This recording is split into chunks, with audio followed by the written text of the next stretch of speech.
Buenas tardes. Lo primero, vamos a seguir el ritual. Bienvenidos al Real Instituto de Estudios Asturianos. Me da la impresión de que hoy los bibliotecarios han preferido la playa. Yo entiendo, porque no veo que haya paso lista y veo que faltan algunos de los habituales. Pero bueno, pues ellos se lo pierden, la verdad. O sea que bienvenidos a esta casa. Bueno, yo a Javier hace muchísimos años que nos conocemos, aquellos miércoles que teníamos durante mucho tiempo en la Secretaría de Estado de Universidades para tratar de arreglar. Pues yo creo que de todas formas, producto de aquellas cosas, por supuesto, salieron adelante muchos proyectos y muchas cosas, ¿no? Pero bueno, empezamos, sobre todo yo, porque Javier es bastante más joven, empezamos en la prehistoria de este negocio casi, ¿no? Y ahora mismo pues estamos un poco, si no a la vanguardia, por lo menos estamos a la altura de otros muchos países, ¿no? De los países de nuestro entorno, como se dice. Y por tanto, quiero daros las gracias por estar aquí con nosotros, y Juan José Riaño, que ya lo conocéis porque se ha adelantado a mi llegada, pues os va a presentar. Así que nada más, tienes la palabra. Bueno, pues una presentación muy breve que tendría que hacer Gemma Martínez, pero bueno, por un imponderable... Pon el micrófono por si acaso, Juanjo. Decía que por un imponderable Gemma Martínez, a quien le correspondería la presentación, no ha podido acudir y bueno, pues intentaré yo representarla. Bien, la segunda conferencia del ciclo sobre acceso a la información, nuevas tecnologías y viejas bibliotecas, nos trae a dos ponentes de reconocidísimo prestigio en el entorno profesional bibliotecario, para hablarnos de visibilidad, accesibilidad y preservación del patrimonio bibliográfico de Asturias con la tecnología Linked Open Data. Se trata de don Xavier Ajenjo Bullón y doña Patricia Juez García, a las que damos la bienvenida. Don Xavier Ajenjo Bullón es un reconocidísimo bibliotecario, archivero y documentalista con una amplia trayectoria en la gestión y digitalización de colecciones bibliográficas y documentales.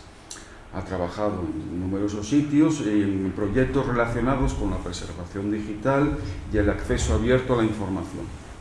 Ha sido jefe de servicio del catálogo colectivo del patrimonio bibliográfico, director del Departamento de Acceso a la Información y el Documento en la Biblioteca Nacional, establecimiento en el que ha llevó a cabo en su momento la automatización de los catálogos y plantó las bases para la digitalización de nuestra más insigne biblioteca. Ha sido también director de la Biblioteca Menéndez y Pelayo de Santander y hoy es director de proyectos y patrono de la Fundación Ignacio Larramendi. Desde esta institución, modélica en muchísimos aspectos, ha sido una figura clave para la implementación en nuestro país de proyectos de digitalización del patrimonio cultural y del desarrollo de las bibliotecas digitales. Tiene además más de 300 publicaciones sobre su campo de trabajo. Doña Patricia Juez García es, además de bibliotecaria, historiadora y arqueóloga, hoy es la gerente, desde el año 22 me decía, de la Fundación Ignacio Larramendi, donde gestiona diversos proyectos de digitalización y preservación del patrimonio cultural, especialmente la Biblioteca Virtual de Polígrafos, que reúne obras de importantes ensayistas, filósofos y científicos de la cultura hispánica, que ha sido escogida como estudio de casos por entidades de la importancia de V3C y de Europeana.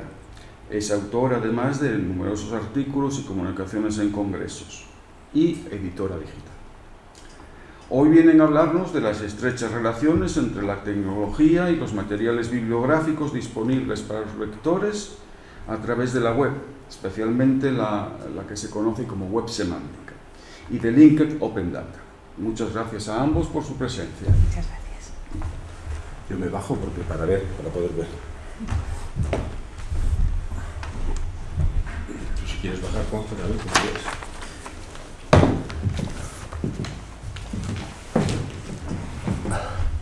Bueno, muchísimas gracias por su atención. Estaba diciendo yo que yo vine a trabajar y dar conferencias y comunicaciones aquí en Oviedo, nada menos que en 1987, cuando fue el primer congreso de bibliografía historiana.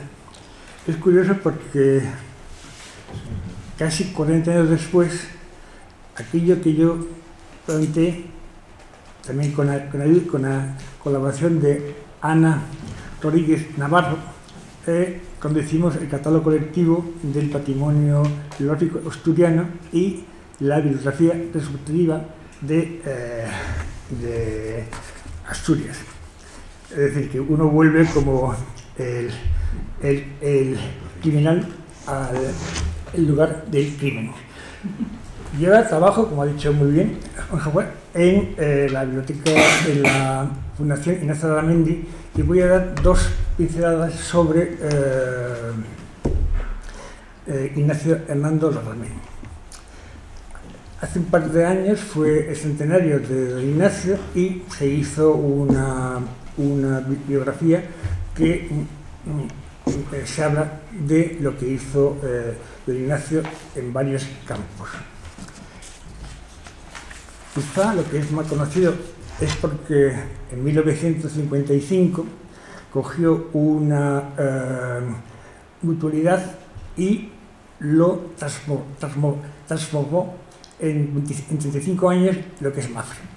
De una pequeña mutualidad salió Mafre, fue fruto de su esfuerzo y su trabajo. Pero además de ser un gran capitán de empresa, también fue de los primeros mecenas que en España empezó a fundar fundaciones, entre ellas, pues, por ejemplo, Mafre Salud o Mafre Seguro, y también una fundación personal que se llama Hernando Larramendi. Desde esa empresa, siendo un empresario, creó también una empresa que se llamaba Digibis, que es una empresa dedicada a crear software de archivos, bibliotecas, museos y también para digitalización de esos patrimonios. Para eso se hizo una empresa que se llama Digibis y desde hace un par de meses, y eso para los bibliotecarios que estén presentes en la sala, pues se ha fusionado con otra empresa muy importante que se llama Barats, que tiene casi todos los sistemas de bibliotecas públicas de España, catálogos colectivos de las comunidades autónomas, también algunas universidades, y uno que a mí me interesa muchísimo por razones personales, que es el catálogo colectivo del patrimonio bibliográfico, que ahora está en un software creado por Barats. También, gracias al software de Digibis, existe la Biblioteca Virtual del Patrimonio Bibliográfico, y como quinta del pastel se va o estamos dando los primeros pasos para fusionar el catálogo colectivo del patrimonio bibliográfico con la Biblioteca Virtual del Patrimonio Bibliográfico, porque es lo mismo. De hecho, es un trabajo bastante fácil, aunque por supuesto habrá, por pequeños cambios de modelo de datos, habrá que trabajar bastante. Dentro de los proyectos que ha hecho y está haciendo y seguirá haciendo la Fundación Ignacio Larramendi, destaca seguramente la Biblioteca Virtual de Polígrafos. ¿Qué es el de polígrafos? Bueno, esta idea nace de una conversación que estaba por cierto también Gustavo Bueno en esa conversación con Ignacio Larramendi y yo mismo, que en la época, como he dicho antes, yo era el director de la Biblioteca Menéndez Pelayo de Santander. Justamente hace 25 años, en septiembre de 1999, se publicó en un CD-ROM, que parece ya de la edad piedra, la obra completa de Menéndez Pelayo, la epistolaria de Menéndez Pelayo y una bastante copiosa bibliografía de Menéndez Pelayo. Esto se presentó en la cátedra de la Biblioteca Menéndez Pelayo de Santander, se presentó también en la Spanish Society de Nueva York y se presentó también en la biblioteca del Museo de Antropología en México, porque en ese momento era una cosa muy avanzada. No solamente porque estaba todo en OCR, sino estaba todo codificado con un sistema de marcado que se llama HTML, es decir, lo que siempre utiliza la web. Ahora voy a hablar, para hablar del tema de la conferencia, es una biblioteca virtual que no existe, que es la biblioteca virtual de los polígrafos asturianos. Entonces he seleccionado 10 autores asturianos y voy a enseñar a partir de esos 10 autores asturianos las funcionalidades que están disponibles para dar sobre todo visibilidad y accesibilidad al patrimonio asturiano. Bien entendido que lo que yo he señalado son, digamos, filósofos, polígrafos, historiadores, pero se puede hacer lo mismo con médicos, con abogados, con arquitectos asturianos. Es decir, es un subconjunto que se puede imitar como se quiera. Y ahora vamos a hablar un poquito de la visibilidad y accesibilidad de esa biblioteca virtual de polígrafos asturianos, que no existe, se puede hacer. Lo podríamos hacer, esa biblioteca virtual de polígrafos asturianos, como hacemos las nuestras en la biblioteca, cualquier biblioteca nuestra que tenemos en la biblioteca virtual de polígrafos, ¿no? Entonces, hemos seleccionado dentro de esos autores que ha comentado Javier, unos 10 autores. Dentro del campo que va desde la filosofía hasta la política, las ciencias, etc. Lo primero que hacemos a la hora de hacer una biblioteca virtual es hacer la selección de autores. En lugar de hacer la selección de libros, lo que hacemos primero es una selección de autores.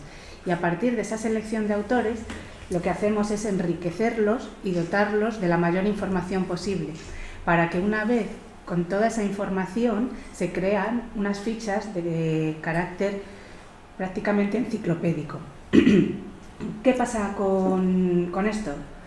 Lo que les dotamos es agregando una serie de contenidos de otras instituciones de memoria. Hacemos un modelo de datos de nombres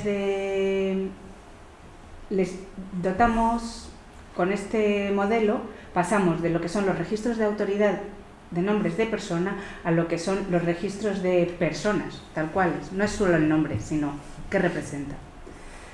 Y las dotamos de un contexto biobibliográfico, las situamos en el tiempo y en el espacio de estas personas, ¿no? Entonces, así, para cada autor, para cada autor creamos un registro de autoridad conforme a las reglas MARC 21 RDA, que se enriquece con datos biográficos, se categorizan atributos específicos a la hora de enriquecer las relaciones y favorecer la navegabilidad dentro del propio registro de autor, como por ejemplo la profesión, como estamos viendo en este caso de Álvaro de Toledo, ¿no? La profesión, la ocupación, género, membresía, fechas de nacimiento y muerte, lugares de lenguas, alfabetos, para que a través de ellas, de estas codificaciones y agregaciones se pueda navegar a los grandes repositorios nacionales e internacionales.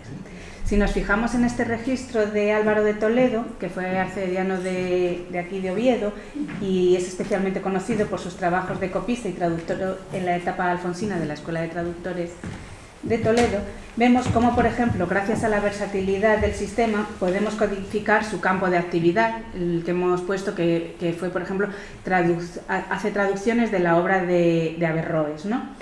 Su filiación, la Escuela de Traductores de Toledo como una entidad, ¿no? Su ocupación, traductor, o las lenguas asociadas. Se le asocia el latín, el hebreo, el árabe. Así, gracias a esta codificación de los registros con los estándares que se requieren, que requieren los grandes repositorios nacionales e internacionales, nuestros registros están presentes en Hispana, que bueno, ya sabéis que Hispana es el portal de acceso al patrimonio digital español y el agregador nacional de contenidos digitales a Europeana.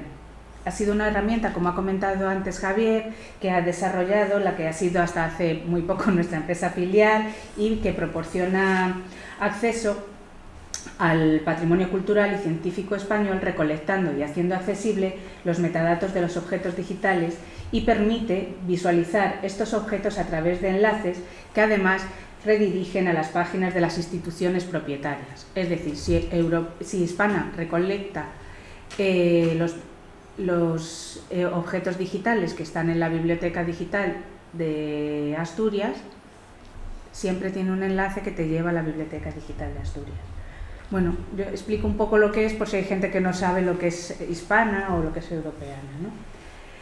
Además, Hispana es la proveedora de datos de España a Europeana, que es la biblioteca digital de Europa, ¿no? Un punto de acceso único a millones de recursos digitales de archivos, museos, bibliotecas y colecciones audiovisuales europeas. Como vemos aquí, se ve muy pequeño, creo, en esa pantalla tan grande, ¿verdad? Bueno, como vemos, hemos hecho una captura de pantalla de cómo Hispana ha recolectado nuestros registros sobre Álvaro de Toledo. Además, todos los registros de autoridad están vinculados a través de técnicas de Linked Open Data, con una serie de vocabularios de valor que identifican de manera unívoca un concepto a una persona, una entidad o un lugar, salvando los problemas de ambigüedad del lenguaje natural y las barreras idiomáticas, y que nos permiten enriquecer semánticamente los registros con distintos fines, especialmente para mejorar su usabilidad y para fortalecer la búsqueda y recuperación de la información.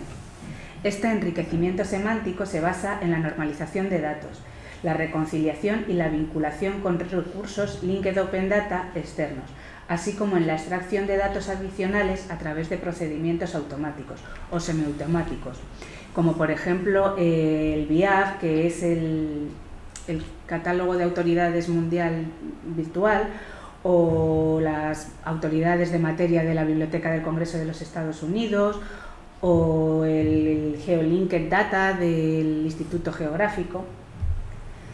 Lo que estamos viendo ahora es el registro que tenemos en nuestra biblioteca de El Divino Argüelles, ¿no? Entonces, vemos que estos registros Linked Open Data están vinculados, esta ficha que el usuario ve así tan bonita con tantos datos, por detrás está codificada en formato MARC RDA puro y duro, ¿no?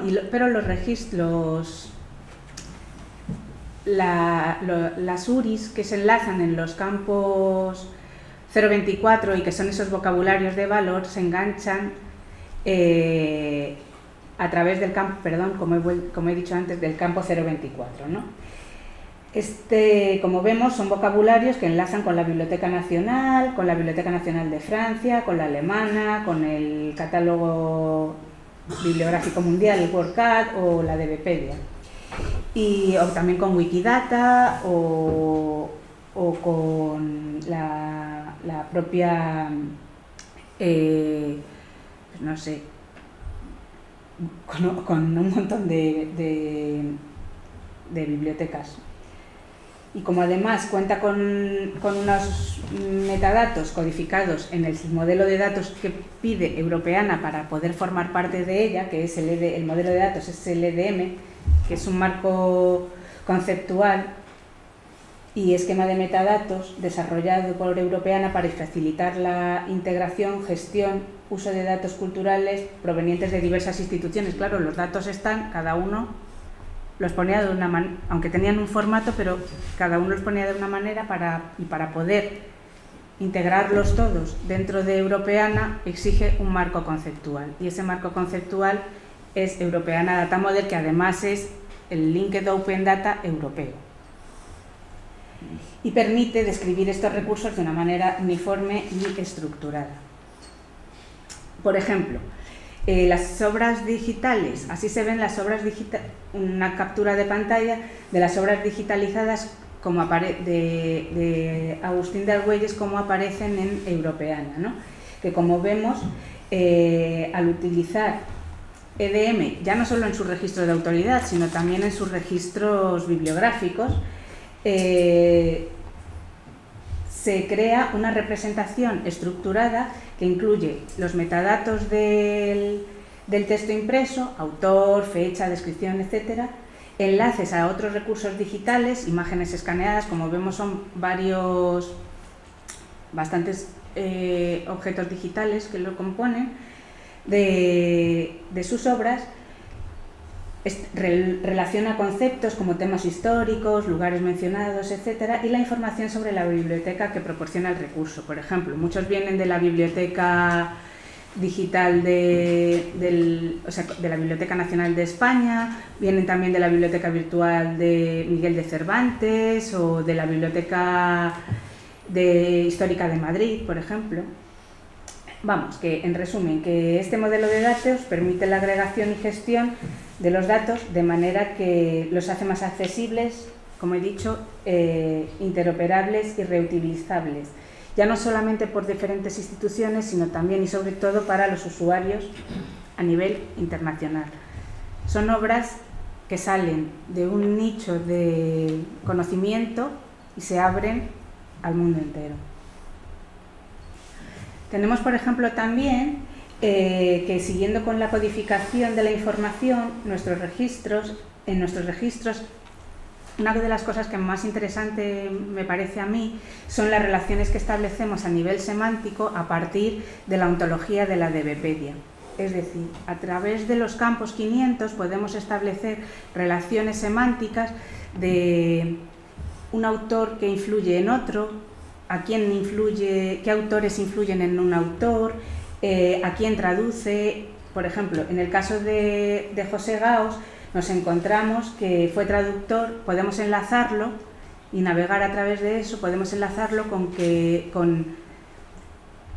a él le influyeron pues autores de la talla de Leopoldo Cea o Jaime Balmes, el propio Ortega, y él influyó, por ejemplo,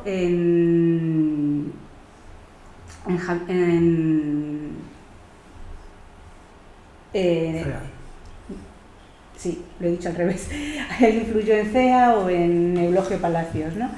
Y también nos damos cuenta a través de esta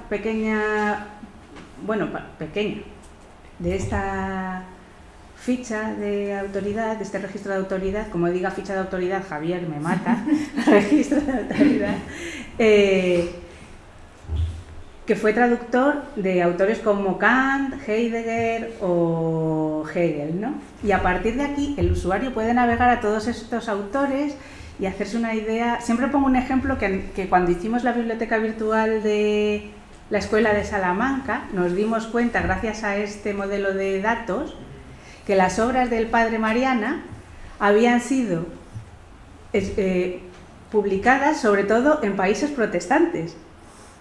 La dispersión de las ediciones y dónde estaban ubicadas esas ediciones era en bibliotecas de países protestantes, más que en las propias. Entonces te da mucha información. Ahora mismo el que quiera hacer una tesis doctoral sobre estas cosas, el acceso a la información es fantástico, pero bueno, ya sobre todo con la siguiente diapositiva vemos que si accede, por ejemplo, al fichero de autoridades virtual, el BIAF, ¿no?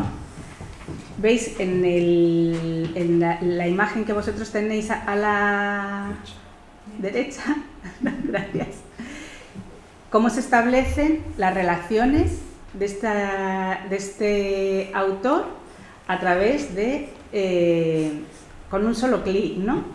A partir de Wikidata, por ejemplo, tiene relaciones con la Biblioteca de Polonia, la de España, la checa, la portuguesa, la americana, la alemana, un montón, ¿no? Pero lo más interesante son las estadísticas de publicación que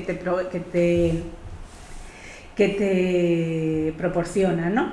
De un autor, por ejemplo, te dice en este gráfico que se ve cómo ha mantenido sus publicaciones a lo largo del tiempo, ¿no? Por ejemplo, vemos que ha tenido 70 publicaciones en los años 50, pero es que tiene 112 ISBNs únicos, ¿no? Y además también se puede navegar a algo tan interesante como los datos que te proporciona el catálogo bibliográfico mundial, que es el WORDCAT, que creo que en la siguiente diapositiva se ve bastante poco, pero bueno, es muy muy interesante para el usuario y toda la información que de ahí puede sacar.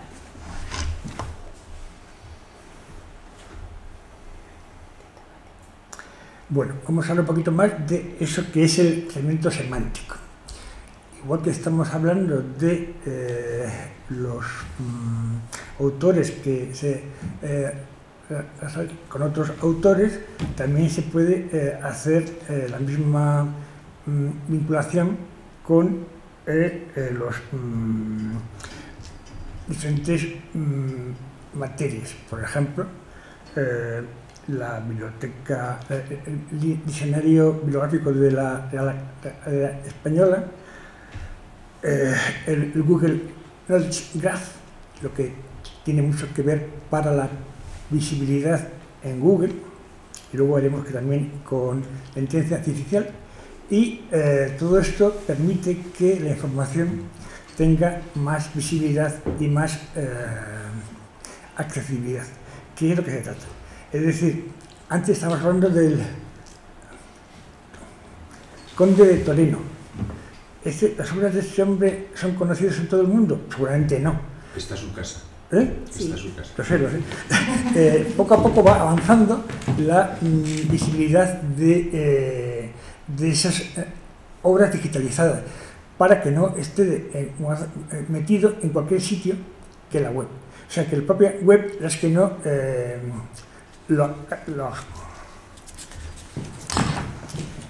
como he dicho varias veces, estas tecnologías vienen de el World Wide Web. Es decir,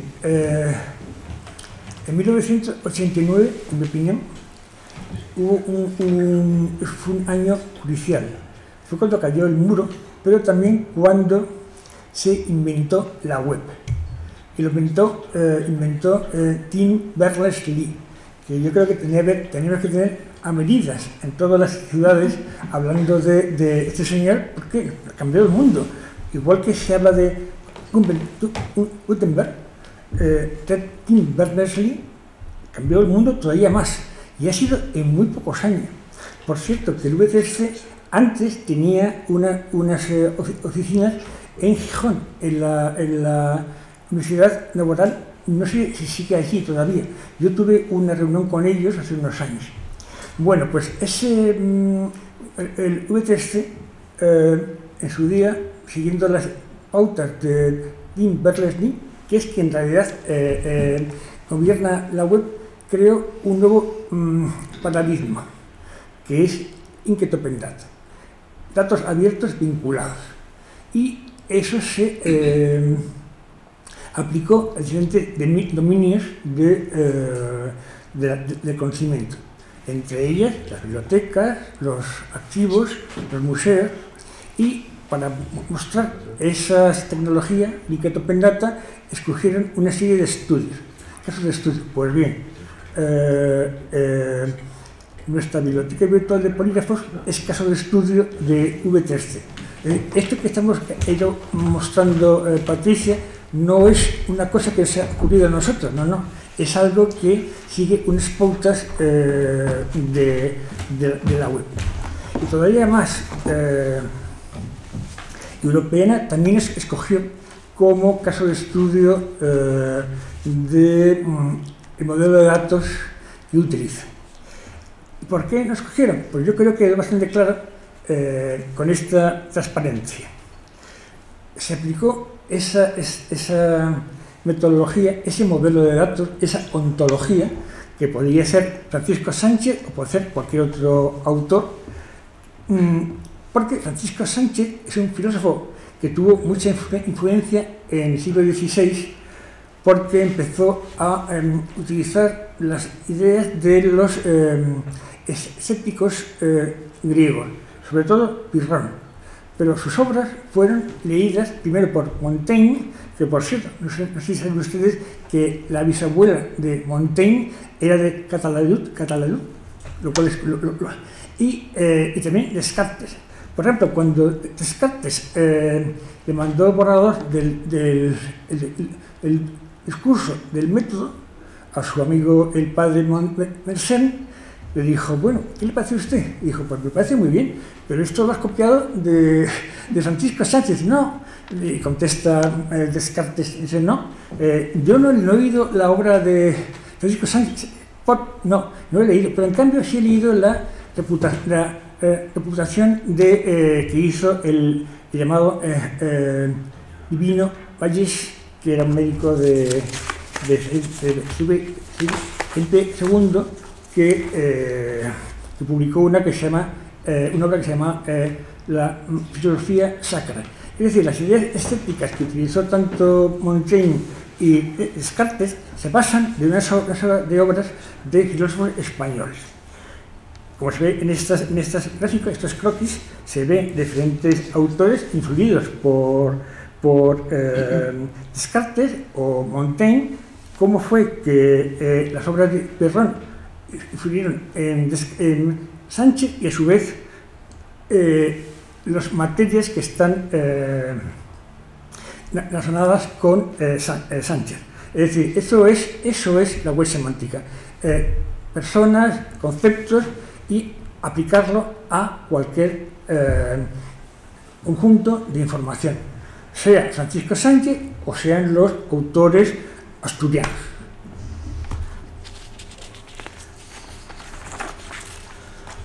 Y ahí vamos. Desde hace bastantes años, Asturias dispone del mismo programa que hemos tratando Patricia y yo, que es la biblioteca virtual del Principado de Asturias. Es un proyecto que tiene el mismo modelo de datos, la misma ontología y por lo tanto se puede aplicar lo que hemos dicho antes de las relaciones semánticas, de autores, lugares, perfectamente. Vamos a verlo en un caso muy claro y escogido a Jovellano, no puede ser menos. Y volvemos ahora a la biblioteca virtual de polígrafos. Aquí tenemos a Jovellanos, donde están, igual que he ido diciendo antes Patricia, sus relaciones, sus campos de actividad, los vínculos, entre otras, Linked Open Data, así como enlaces relacionados. Por ejemplo, la Enciclopedia Británica. En realidad, a la hora del trabajo de un bibliotecario semántico, recuerda un poquito al trabajo bibliográfico que se hacía antes, cuando uno iba cogiendo diferentes repertorios bibliográficos para hacer un artículo o una tesis. Bueno, pues ahora es igual, pero de forma virtual. Aquí, por ejemplo, vemos cómo están las obras de Jovellanos en esa biblioteca virtual de Asturias.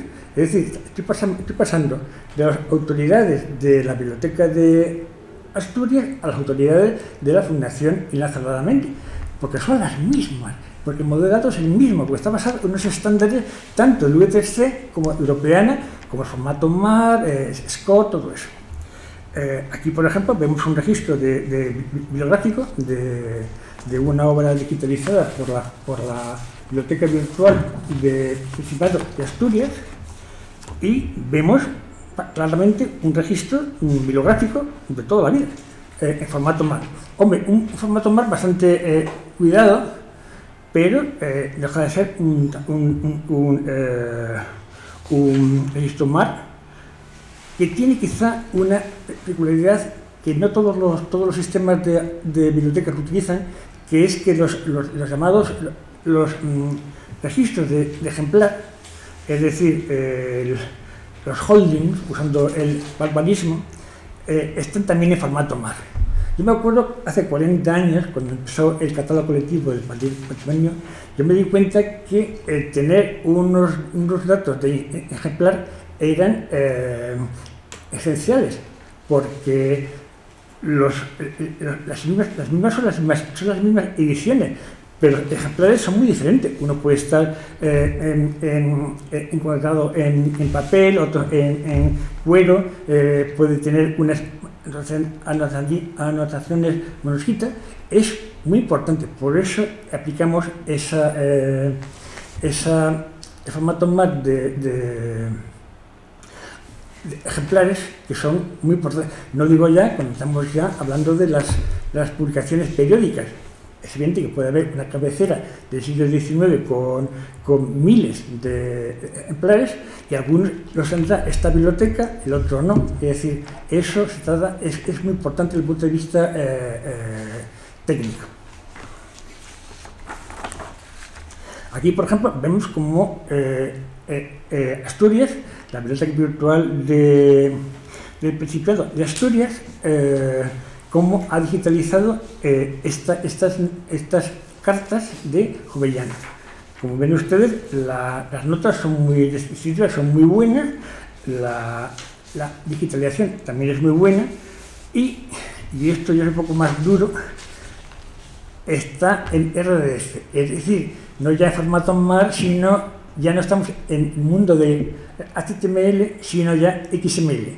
Eso es muy difícil que lo haga una persona, pero por supuesto, para eso están las máquinas. Un día decir, ¿qué es una informática? Pues es un tonto rápido, que hace muy rápidamente estas cosas. Bueno, como esto es muy aburrido, voy a pasar a esto. Yo tenía previsto que la audiencia de esta sala, ustedes empezaron a reírse, pero parece que no.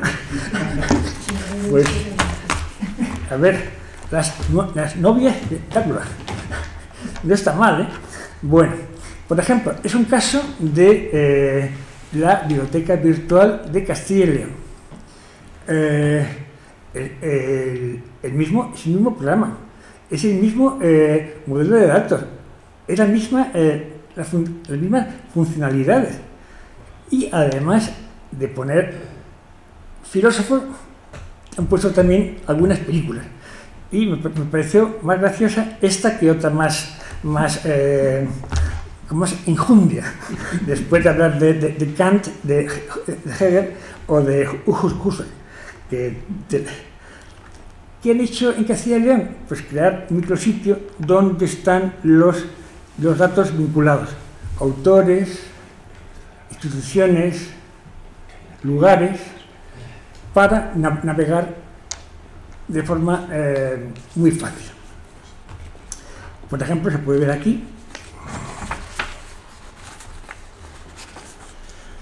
un caso, un registro bibliográfico, como lo tiene la Biblioteca Virtual del Principado de Asturias, la Biblioteca de Castilla y León, la Biblioteca de Polígrafos Españoles, o yo qué sé, de Aragón, de Valencia.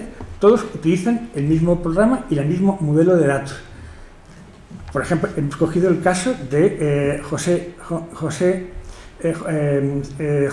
Jiménez Lozano, un maravilloso prosista y poeta castellano-leonés, que está enriquecido con todos esos enlaces semánticos en la web, igual que se ha visto antes. Vamos a ver ahora otro polígrafo asturiano. En este caso estamos hablando de Francisco Martínez Marina, que bien nos vendría ahora recordar su teoría de las Cortes. Bueno, pues este autor está dentro de la biblioteca virtual de Poliedro y podría estar perfectamente en la biblioteca virtual del Principado de Asturias. Está todo ello de forma codificada con ese XML, pero como digo antes, eso no lo hace el bibliotecario, el bibliógrafo, no, lo hace el sistema, que es muy listo, siempre quieren repetir cosas muy difíciles. Bueno, yo creo que si hay bibliotecarios en la sala, igual que hay un médico en la sala, en este caso, hay un bibliotecario en la sala, bueno, ya dicen, hombre, ¿por qué estas fichas, estos registros de autoridad están muy bien, están fenomenal, vamos, pero hacer eso me lleva toda la mañana? Dicen, no señor, se hace por programa. Se coge de 100 en 100, o de 1000 en 1000, o de 10.000 en 10.000. Es decir, tú puedes enriquecer todos los autores de la biblioteca virtual del Principado de Asturias o cualquier otra biblioteca virtual utilizando una serie de técnicas muy precisas que tienen quizá un margen de error del 0%. Digo, 1%, por ejemplo, quizá menos. Si pones un autor que se llama, yo qué sé, Antonio Pérez, puede ser el válido de Felipe II o un señor que se llama así, ¿no? Puede haber casos, ¿no?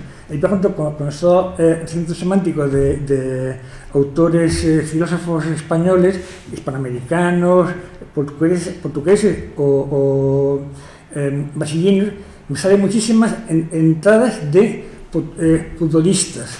Es una cosa, coges cualquier filósofo y hay un futbolista que es de Perú o es de... siempre igual.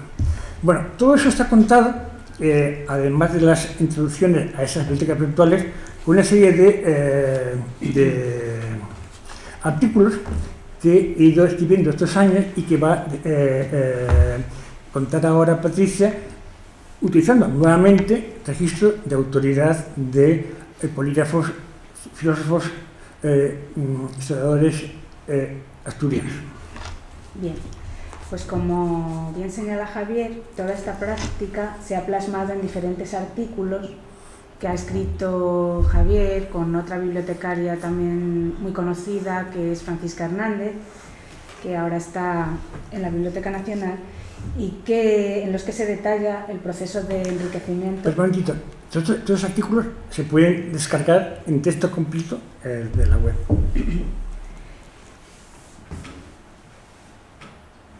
Bueno, en estos artículos se detalla el proceso de enriquecimiento semántico que se ha llevado a cabo en la biblioteca virtual de polígrafos. Es importante volver a recalcar que enriquecer y vincular grandes cantidades de datos no puede realizarse a mano, sino que tiene que ser por procedimientos automáticos y no de uno en uno, sino en bloque. Es decir, que esto es tan sencillo, entre comillas, porque el esquema de datos está muy bien definido y el fichero de autoridades también está muy bien definido en formato MARC 21. En nuestro caso, y en todos los casos que tengan el programa de gestión de biblioteca de Digibi, el proceso se hace de forma transparente y dinámica y pueden transformarse según el esquema XML de Europeana Data Model y alimentar los repositorios OAI que poseen. o bien devolver las descripciones correspondientes en Europeana Data Model RDF, como hemos visto, a través de la negociación de contenido. Como acaba de comentar Javier, ya en 2014 la Biblioteca de Polígrafos fue caso de estudio de Europeana Data Model, y en 2006, bueno, las fechas están movidas, estudio de caso del W3C, y todo ello, todo esto que hemos venido viendo en los registros que hemos puesto anteriormente, las fuentes utilizadas para vincular, una de las que queremos señalar es una muy importante, que es la Wikidata, que es la Wikipedia en Linked Open Data. Todos nos llevamos las manos a la cabeza con la Wikipedia, pero la Wikipedia es una fuente de datos ahora mismo que está muy bien estructurada gracias a la Wikidata, y además ha incorporado hace relativamente poco el control de autoridades a sus entradas en la web, ¿no? Esta técnica de vincular Wikidata o Wikipedia y enriquecer los registros de autoridad es muy útil, porque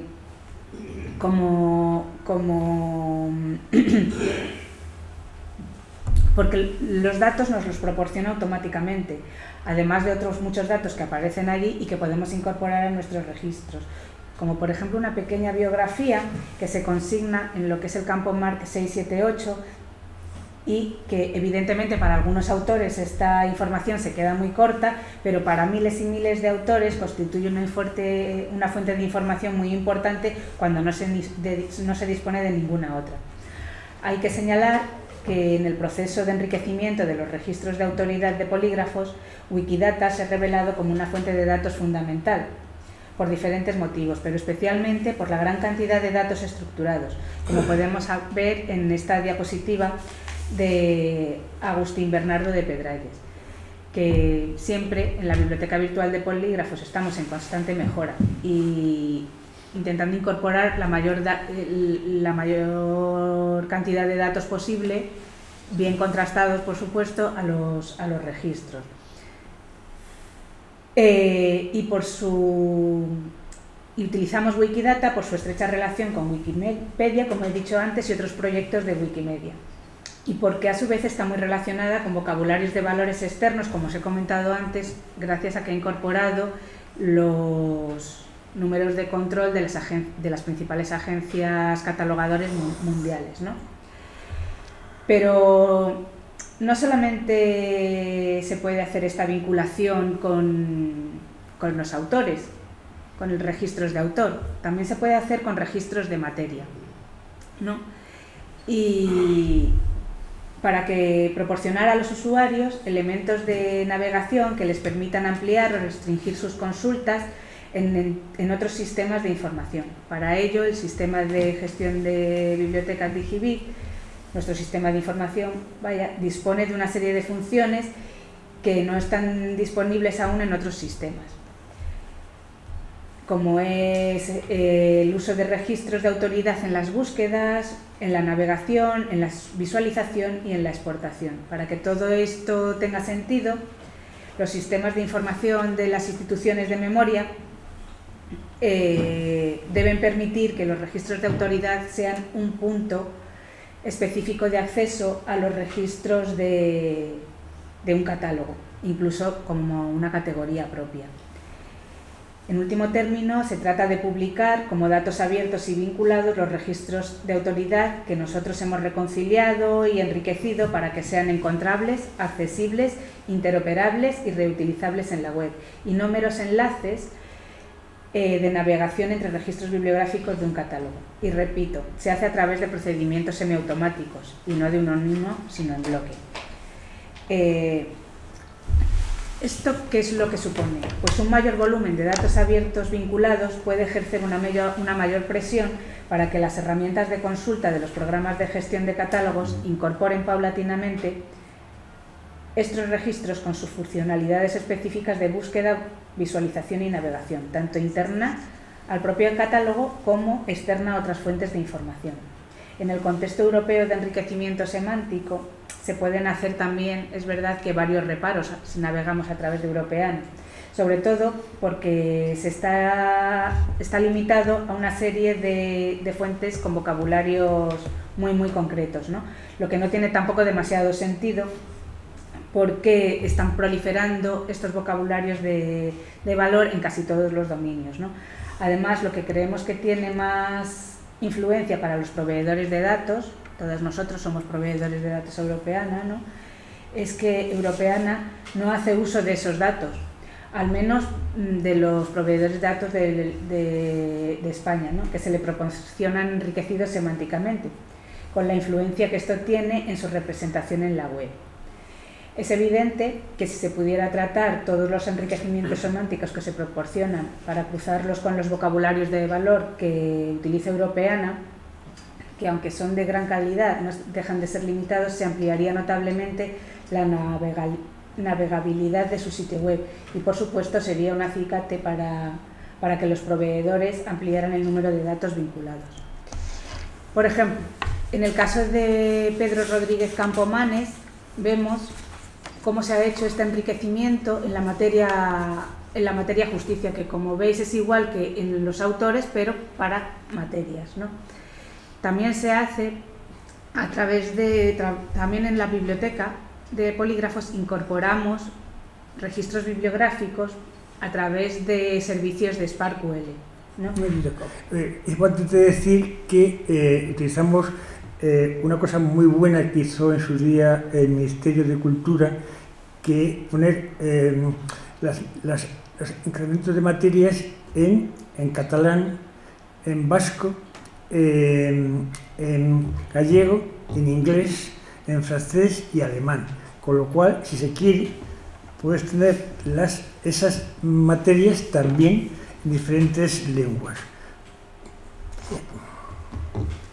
Pues hemos incorporado a través de a través de estos servicios SparkQL, que por ejemplo tienen en la biblioteca virtual Miguel de Cervantes. Por ejemplo, las obras de José María Queipo de Llano, aquí su casa, ahí está, el mismo retrato que tenemos puesto nosotros en nuestro registro, las hemos incorporado a través de estos registros de estos servicios de SparkQL, ¿no? Lanzamos una búsqueda a través de este servicio en la biblioteca virtual Cervantes y incorporamos sus registros, siempre por supuesto haciendo referencia que vienen de la biblioteca virtual Cervantes, que a su vez hacen referencia que pueden venir a lo mejor de otro sitio, ¿no? Reutilización de contenidos. Y los incorporamos a nuestra biblioteca virtual. Aunque dice Javier que es verdad que es un proceso automático, semiautomático y que hace la máquina, los bibliotecarios tenemos que hacer una revisión exhaustiva de qué es lo que nos estamos trayendo, porque como ahora os va a contar Javier en el segundo, son procedimientos que llamamos mix and match, de cómo vinculamos estos enriquecimientos semánticos con los registros de autoridad, pero ya, como ahora os va a contar Javier, hay que ser muy meticuloso haciendo esto, especialmente con el tema que está más de moda últimamente, que es la inteligencia artificial. Bueno, vamos a cerrar esta conferencia haciendo una referencia a la inteligencia artificial. Creo que hemos hecho varias veces la misma cosa con los 10 diferentes autores asturianos. Quiero decir que se podría hacer, como hemos dicho varias veces, hacer la misma búsqueda a través de SparkQL a la biblioteca virtual Miguel de Cervantes de todos los autores asturianos que estén en esa biblioteca virtual Miguel de Cervantes, o SparkQL que tiene la biblioteca Cálida de la biblioteca de Francia, o bueno, es la propia SparkQL que tiene la Browse Congress. Bueno, esto que viene ahora, lo ven ustedes, no lo he hecho yo, lo ha hecho el GPT 4.0, que se llama así, no 4.0. 4O. ¿Y cómo lo hago yo? Pues yo tengo en mi ordenador, tengo a la izquierda, tengo la Wikipedia, tengo la biografía de Andrés Bello, que proporciona la Miguel de Cervantes o Instituto Cervantes, y a la derecha tengo el GPT. Es decir, cuando yo hago una cosa de forma automática, GPT me dice, ¿qué quieres? ¿Qué quiere usted? Me trata de usted. Me dice, y digo, esto, bueno, y bueno, y te da nada menos que esta perspectiva siguiente. Esos son enlaces, es una bibliografía, tiene más páginas, que me ha hecho Andrés. Hace 2 meses más o menos creamos una biblioteca virtual dedicada a uno de los autores polígrafos por autonomía, que es Andrés Bello, que tiene una historia muy curiosa, porque primero hicimos, en el año 2000, hicimos un CD-ROM sobre completo, luego lo pasamos a la web, luego lo pasamos a una biblioteca virtual, y una colaboración fantástica entre la Fundación Ignacio Aramendi, la Biblioteca Nacional de Venezuela, la de Chile, el Instituto Andrés Bello, lo hemos puesto en papel. Es un paso fenomenal. Es como aquello que decía antes, decía siempre Javier Poncela, que decía, para hacer chufas a la Dame Dumont. Dice, primero se dejan que las estén secas, y una vez que están secas se meten en el agua. Pues igual, hacemos un trabajo digital y luego le ponemos el papel. Bueno, ¿qué pasó cuando estaba trabajando yo con esa bibliografía de Andrés Bello? Que de repente me aparece la historia de la filosofía española de Ramón Menéndez Pidal. Yo quiero decir que lo estábamos haciendo juntos, que parece que él lo hace él todo solo. Bueno, pues digo, coño, cuando hizo don Ramón en efecto, la GPT, pues se equivocó. Pero claro, si uno coge lo que da el GPT, es muy posible, cuando se trata de información, que tenga muchos errores. Una cosa que nunca pone mal los acentos, siempre hace unas redacciones fantásticas. Las comas, maravillosamente. Fantástico. Y dice, oye, pónmelo en catalán, pumba. Oye, pónmelo en inglés, pumba.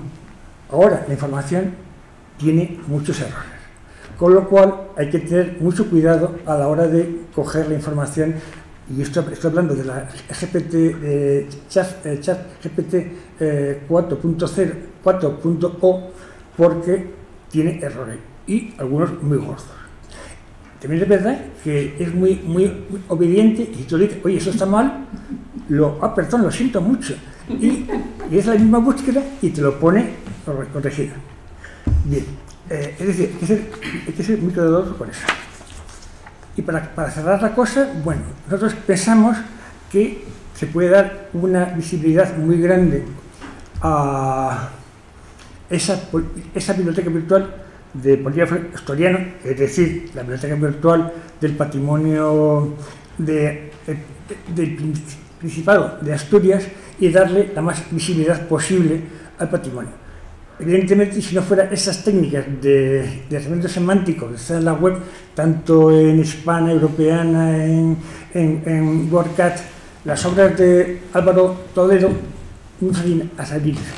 Y tenemos 4 puntos que son: visibilidad de la obra de polígrafos o médicos, abogados, lo que sea, asturianos. Dar accesibilidad a las ediciones digitalizadas de los polígrafos asturianos, dar conexiones a través de la web semántica con la historia del pensamiento filosófico y científico español o médico o cualquier biológico, y dar visibilidad a través de la Wikipedia, porque hay que recordar siempre que además que da muy buena información a través de Wikidata, no deja de ser la 5ª página web más utilizada por todos los usuarios. Y este señor, ¿ustedes saben quién es el señor? ¿Quién lo sabe? Este señor. Pues igual está retratado aquí. No. ¿Quién es? Este es Jovellanos. Es unos últimos retratos que está colgado en el Museo Lázaro Galdiada de Madrid. Y esa información me la dio Wikimedia. Muchísimas gracias por su interés.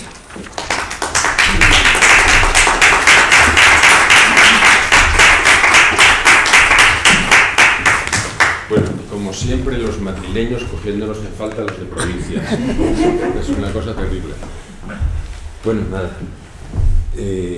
Si alguien quiere hacer alguna pregunta... Sí, sí, pues sí, adelante, profesor. Bueno, muchas gracias, ha sido interesantísimo. Me gustaría saber si hacen algún tipo de, como de actualización de datos regular o algo así, porque claro, continuamente pueden salir, yo qué sé, desde webs que vocabularios, como sale vía, puede salir otra cosa parecida, semejante de otro sitio, y son enlaces que se tienen que ir añadiendo, ¿no? O noticias, o incluso, yo qué sé, obras desconocidas. Hoy mismo la Library Congress ha publicado una nueva actuación del formato MARC, el número 28. Eso se va a poner, lo he visto esta mañana. Sí. Cuando vuelva lo pondré al día, ¿no? Estamos muy atentos a través de varios canales de información. Porque, como muy bien has dicho, eso se está actualizando constantemente. También creo que somos pioneros de una cosa que es algo que va contra mí mismo, que es quitar el formato MARC y pasar a BibFrame.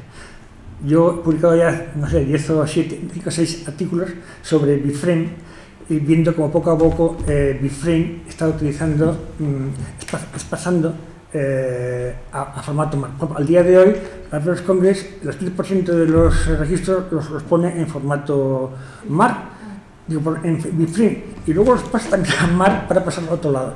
Por ejemplo, Suecia también lo tiene ya todo en BibFrame, y todos estos vínculos semánticos se aprovechan mejor con BibFrame que con MARC. Es una transición, y aunque yo estoy jubilado, pues sigo ahí punca.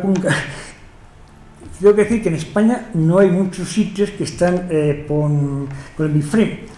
Y luego nos vendrá con las pizzas cuando todo pasa en BibFrame. Pero hay que ir en esa También respondiendo a tu pregunta, nosotros hacemos esas actualizaciones, hacemos un repaso de todos nuestros polígrafos, como 2 veces al año, lanzamos esas búsquedas e incorporamos los nuevos datos que se van publicando. También lo hacemos con los registros bibliográficos y el catálogo pues va aumentando. Sí. Se nota muchísimo en las estadísticas que tenemos, que son muy buenas, medidas siempre con Google Analytics, porque no se puede hacer para no hacer unas trampas en el sanitario, y la verdad que son fantásticas. Por ejemplo, hemos una colección de autores visicóticos y mozárabes que están constantemente visitados y esquecidos, lo cual es muy curioso. Sí, es que para ser una fundación que es, bueno, aunque somos muy pioneros en el mundo de las bibliotecas virtuales, es una fundación, o sea, es una biblioteca relativamente pequeña y tiene unas estadísticas de acceso. El año pasado, cerca de 400.000 visitas al año, la biblioteca. Claro, es una barbaridad, pero es que se descargaron 30.000 libros en formato electrónico. Claro, es como... Madre mía. Impresionante. Sí, impresionante. Sí. Bueno, también hay que decir que el bestseller es La historia de la ciencia de Menéndez Pelayo. Eso... Esta es el libro y luego todo lo demás, ¿no? Sí. ¿Alguna otra pregunta más? Juanjo, María José, Belén. Bueno, a mí es que se me ocurre mucho. Bueno, otra más te la dejamos hacer y otras dos más incluso. Sí, porque para pasar a XML, o sea, con lenguaje XML, los datos y tal, se pasan desde Mark 21, ¿no? Sí, es transparente. Vale, y entonces, claro, los datos de Mark 21 tienen que estar muy bien codificados. Sí. ¿Y están en RDA o...? No, están en RDA de forma automática. Sí. Todos. Sí. En realidad, si te fijas, no es tan difícil la RDA. No, ya lo sé, pero quiero decir que en todos los casos tiene que haber pues, el $2 o lo que sea para poder enlazar con la legal. Una cosa que aprendí en la época de Ariadna, cuando la automatización de la Biblioteca Nacional de España, es que era muy conveniente que los datos fueran transparentes para pasar de MAR a SBD a todo. Ahora en Filo todavía más, ¿no? Y la gente, claro, cuando utiliza otro sistema, pues ves que eso no está tan habitual.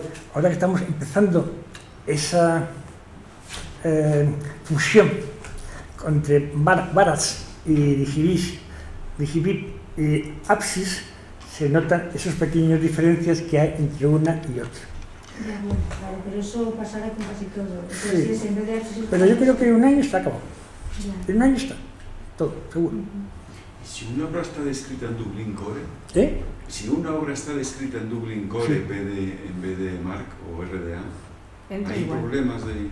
No. Sí, igual. Lo que pasa es que, claro, el Dublin Core, como sabes, son 12 campos y cuando entras en fondo antiguo te queda un poco corto. Claro, me acuerdo un día estamos digitalizando fondos de la Universidad de Granada y ¿dónde pongo las miniaturas y las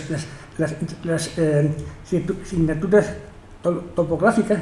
Dice, Dublin Core, no sé, como sabéis, Dublin Core eran una serie de bibliotecarios que fueron a Dublín, donde está la OCDC, y vamos a hacer un mínimo común denominador, para que todos tuvieran un mínimo. Y claro, eso se nota mucho. Que antes del ictus, que hablaba bastante bien y podía contar muchos chistes.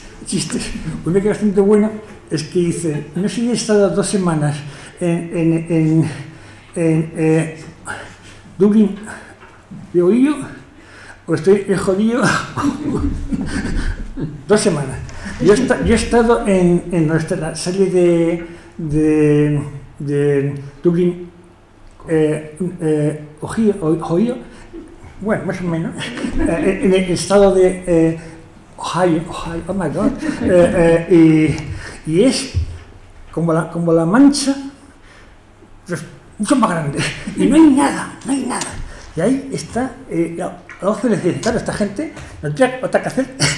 Es que no había nada allí, pues sí, no hay una tienda, un bar, no hay nada, es una cosa horrorosa. Y eso, claro, me acuerdo cuando muchos años fui a la OCDC y estaba en esos hoteles de las películas y yo cogí no, tiene usted un coche, muy bien, me llevaron allí a la OCDC y ponía Welcome, joder, es que estaban tan aburridos que llevaba un tío allí español a ver qué nos cuentan. Muy bien, ¿alguna otra pregunta? Pues si no hay más preguntas, muchas gracias. Muchas gracias. Y nada.